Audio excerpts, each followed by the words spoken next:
Hi everyone, welcome.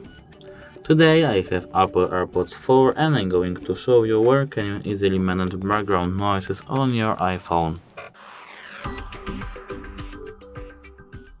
At first we have to click on the Settings app. Now we have to click on Bluetooth. Now we have to click on this info button over there. Now we have to scroll all the way down and click Accessibility. Now we have to click on iPhone Audio and Visual Settings. Now as you can see background sounds, we have to click on it and at first enable it. Now we can choose between sound, rain, stream, night, fire, ocean, dark noise, bright noise or balanced noise. Apart from that we can choose rain volume, we decide over here. Use media when playing, we can either disable it or enable it.